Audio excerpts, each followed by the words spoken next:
ধরো দেখো, চাঁদ সূর্য পৃথিবী, আমরা লাইটটা নিভিয়ে দিচ্ছি, দেখতে পাচ্ছ চাঁদ সূর্য পৃথিবী। আচ্ছা, এই সাইড থেকে যখন দেখছো পৃথিবীতে, দেখো তো পৃথিবীর পুরো অংশে লাইট পড়ছে। নাহিদা ওইদিকে যাও, নাহিদা দেখে বলো, পৃথিবীর পুরো অংশে সূর্যের আলোটা পড়ছে নাকি পিছন দিক আঁধার আছে? দেখো পিছন দিকে যাও, ওইদিকে কি আলো পড়ছে না ওইদিক অন্ধকার? অন্ধকার। আর সামনের দিকটা, যে দিকটা সূর্যের দিকে রয়েছে, এটা আলোতে ভরে আছে। আলোতে আছে, তাই তো? তাহলে সূর্য, এটা পৃথিবী, এটা চাঁদ। সূর্যকে কেন্দ্র করে পৃথিবী চারপাশে ঘুরে, ঠিক আছে?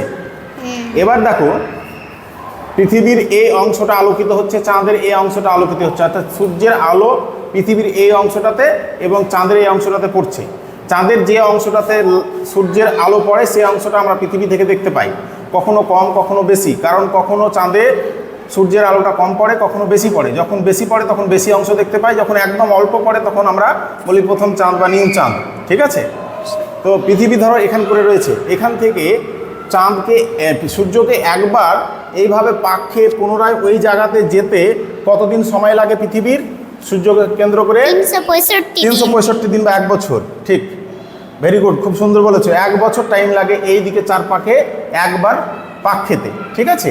কিন্তু চাঁদ কি, যদি ধরলাম পৃথিবী না ঘুরতো, শুধুমাত্র এইভাবে যদি স্থির থেকে ঘুরতো, তাহলে কি হতো বলতো? সূর্যের আলো পৃথিবীর একটা অংশতেই পড়তো। এই কথা বলো না, পৃথিবীর একটা অংশতেই, এই ধরো পৃথিবীর এই যে এখানটা, এই অংশটাতে সারা বছরই লাইট পড়তো, অর্থাৎ এই দিকে সারা বছর দিন থাকতো।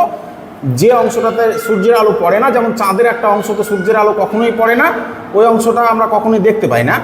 তাহলে পৃথিবীর যে পিছনের অংশটা, সেটা সারা বছরই কেমন থাকতো? অন্ধকার থাকতো, রাত থাকতো। রাত থাকলে সেখানে জীবের অস্তিত্ব থাকতো না।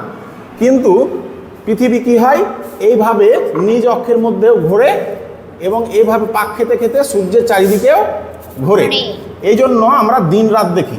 সাপোজ মনে করো সূর্যের আলো এই অংশটাতে, এইখানে রয়েছে আফ্রিকা মহাদেশ, এই যে আফ্রিকা মহাদেশে ধরো সূর্যের আলো পড়ছে। সূর্যের আলো এভাবে আস্তে আস্তে আস্তে আস্তে আস্তে ঘুরতে ঘুরতে ঘুরতে ঘুরতে ঘুরতে ঘুরতে আবারও সূর্যের সামনে আসতে আফ্রিকার সময় লাগে 24 ঘন্টা। কত ঘন্টা? 24 ঘন্টা, একদিন, ঠিক আছে?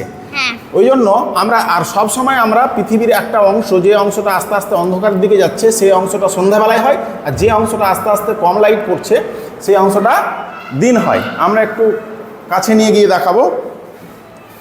এই যে মনে করো এই অংশটাই কম লাইট পড়ছে, এই অংশটাই কম লাইট পড়ছে, অর্থাৎ এইদিকে যদি এই পাকে ঘুরে তাহলে এই দিকে হবে সকাল এবং এই দিকে আস্তে আস্তে রাত হবে, এবং যে অংশটায় সূর্যের আলো ডাইরেক্ট পড়ছে সেটা হবে কি?